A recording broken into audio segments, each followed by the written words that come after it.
Olá, tudo bem? Vamos dar início à aula 6, princípio da inércia. Reza a lenda que a primeira lei de Newton surgiu quando ele estava sentado debaixo de uma árvore e de repente caiu uma maçã em sua cabeça. Então ele começou a se perguntar o que havia motivado a queda da maçã.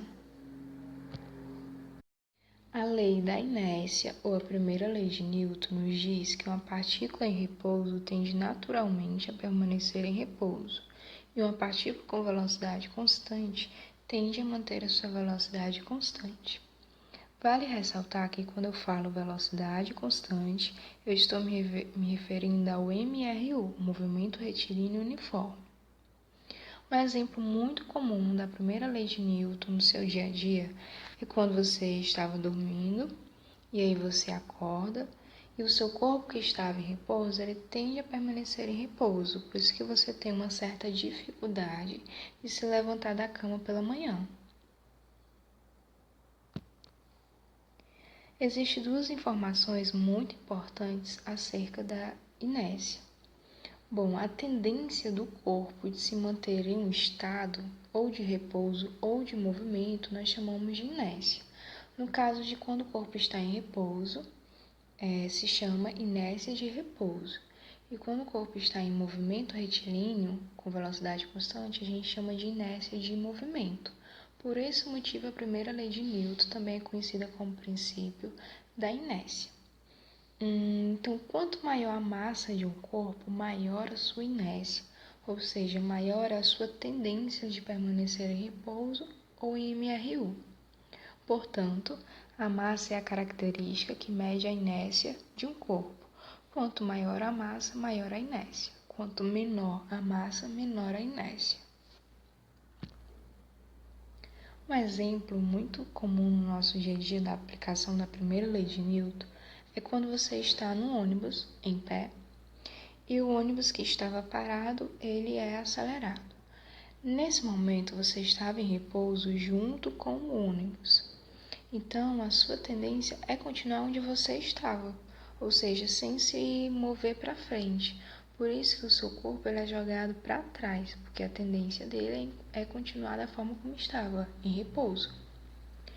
Já quando você e o ônibus estão em movimento e o motorista freia de repente, você é jogado para frente. Por quê? Porque você estava em movimento junto com o ônibus e a tendência é que você continue em movimento. Então, mesmo que o ônibus force ali uma parada, você tende a continuar em movimento, por isso você vai para frente. Outro exemplo é a queda brusca de um motoqueiro quando ele freia, né? Então, quando ele está em movimento e para bruscamente com a moto, ele tende a continuar em movimento, por isso que o corpo dele é arremessado para frente. Vamos resolver algumas questões de vestibular. Primeiro, de acordo com a primeira lei de Newton, item A, um corpo ele tende a permanecer em repouso ou em movimento retilíneo uniforme quando a resultante das forças que atuam sobre ele é nula. B, um corpo permanece em movimento apenas enquanto houver uma força atuando sobre ele. C, quando a resultante das forças que atuam sobre um corpo é igual a zero, esse corpo somente pode estar em repouso. D, a inércia de um objeto independe de sua massa. Item E, uma partícula tende a permanecer em aceleração constante. Vamos então analisar os itens. Bom, item A diz que um corpo tende a permanecer em repouso ou em movimento retilíneo uniforme quando a resultante das forças que atuam sobre ele é nula. Isso é verdadeiro, até porque quando você tem uma resultante das forças aplicada sobre um corpo que é diferente de zero, então você tem aceleração. E aí o corpo ele não está mais em movimento retilíneo uniforme, né? Ele estará em movimento retilíneo uniformemente variado.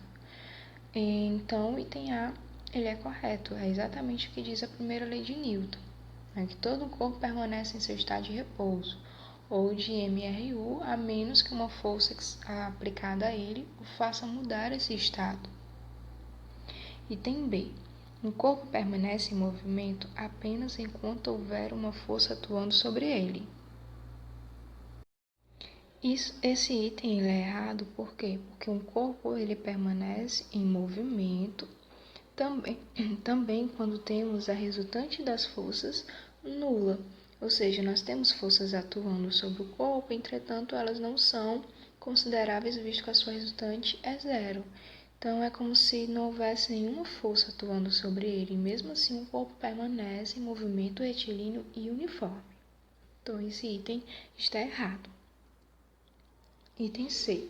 Quando a resultante das forças que atuam sobre o corpo é igual a zero, esse corpo somente pode estar em repouso. Falso.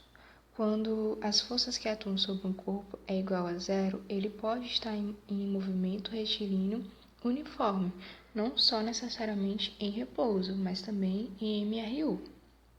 O item D. A inércia de um objeto independe de sua massa. Falso, né? A gente viu que a inércia depende sim da massa. Quanto maior a massa, maior a inércia. Quanto menor a massa, menor a inércia. Item E. Uma partícula tende a permanecer em aceleração constante.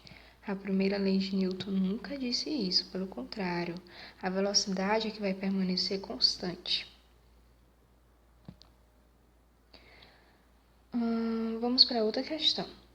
Um carro freia bruscamente e o passageiro bate com a cabeça no vidro para-brisa.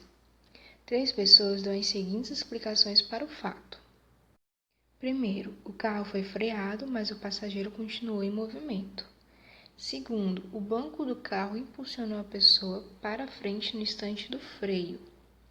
E terceiro, o passageiro só continuou em movimento porque a velocidade era alta e o carro freou bruscamente. Podemos concordar com primeira, segunda pessoa, terceira. Vamos analisar os itens. Bom, a primeira pessoa diz que o carro foi freado, mas o passageiro continuou em movimento. A primeira lei de Newton, ela diz isso sim, que a tendência do corpo que estava em movimento é continuar em movimento. Lembram do exemplo do ônibus, do passageiro que estava em pé? Então, como você está em movimento, a sua tendência é continuar em movimento e quando o carro para de repente, você é lançado para frente. E por isso o passageiro bateu com a cabeça no vidro para-brisa, ok? Segundo, o banco do carro impulsionou a pessoa para frente no instante do freio. O banco do carro ele não tem esse poder de impulsionar a pessoa, né? Então está errado. Terceiro, o passageiro só continuou em movimento porque a velocidade era alta e o carro freou bruscamente. Essa parte que o carro freou bruscamente está correta. Entretanto, como é que a gente sabe que a velocidade do carro naquele momento era alta? Isso não tem nada a ver. O carro ele pode estar com velocidade baixa ou alta. Então, se ele frear bruscamente, você vai ser lançado sim para frente, né? Então, o item 3 está errado. Então, podemos concordar somente com a primeira pessoa. Então, o item B é o item correto. Você pode pedir questões do Enem de outros vestibulares, que aí eu gravo uma aula explicando o passo a passo da resolução. Obrigada por assistir e até a próxima aula.